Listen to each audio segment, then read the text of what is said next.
Hey everyone, I want to talk about something important today because it's time to get back to our roots around free expression on Facebook and Instagram.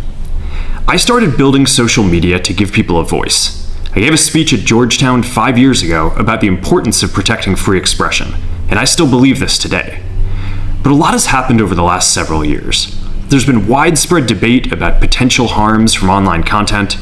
Governments and legacy media have pushed to censor more and more. A lot of this is clearly political, but there's also a lot of legitimately bad stuff out there. Drugs, terrorism, child exploitation. These are things that we take very seriously, and I want to make sure that we handle responsibly. So we built a lot of complex systems to moderate content. But the problem with complex systems is they make mistakes. Even if they accidentally censor just 1% of posts, that's millions of people. And we've reached a point where it's just too many mistakes and too much censorship.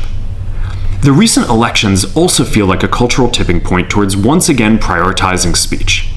So we're going to get back to our roots and focus on reducing mistakes, simplifying our policies, and restoring free expression on our platforms.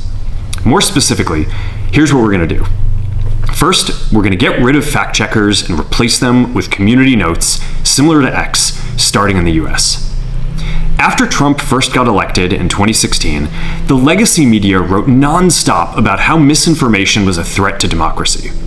We tried in good faith to address those concerns without becoming the arbiters of truth.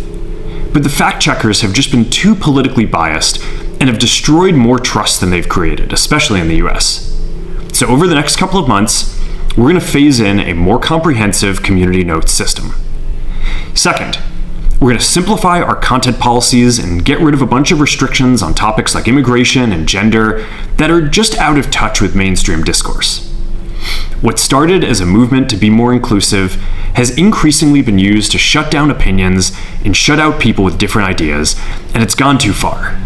So I want to make sure that people can share their beliefs and experiences on our platforms.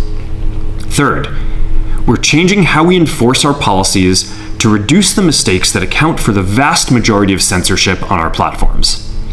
We used to have filters that scanned for any policy violation. Now, we're going to focus those filters on tackling illegal and high-severity violations.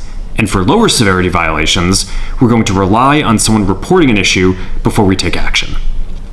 The problem is that the filters make mistakes, and they take down a lot of content that they shouldn't. So by dialing them back, we're going to dramatically reduce the amount of censorship on our platforms. We're also going to tune our content filters to require much higher confidence before taking down content. The reality is that this is a trade-off. It means we're going to catch less bad stuff, but we'll also reduce the number of innocent people's posts and accounts that we accidentally take down. Fourth, we're bringing back civic content. For a while, the community asked to see less politics because it was making people stressed, so we stopped recommending these posts. But it feels like we're in a new era now, and we're starting to get feedback that people want to see this content again.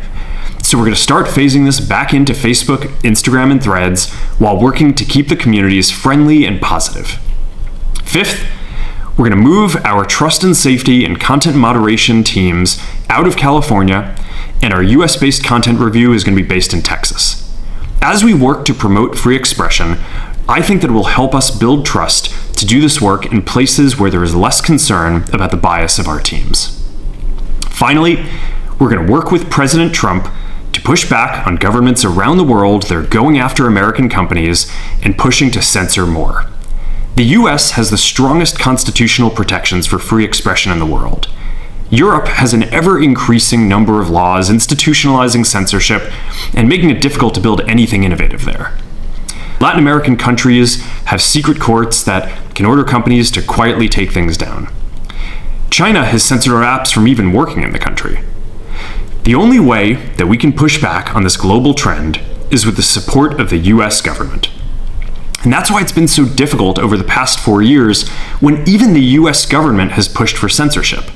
By going after us and other American companies, it has emboldened other governments to go even further. But now we have the opportunity to restore free expression, and I am excited to take it. It'll take time to get this right, and these are complex systems, they're never going to be perfect. There's also a lot of illegal stuff that we still need to work very hard to remove. But the bottom line is that after years of having our content moderation work focus primarily on removing content, it is time to focus on reducing mistakes, simplifying our systems, and getting back to our roots about giving people voice. I'm looking forward to this next chapter. Stay good out there, and more to come soon.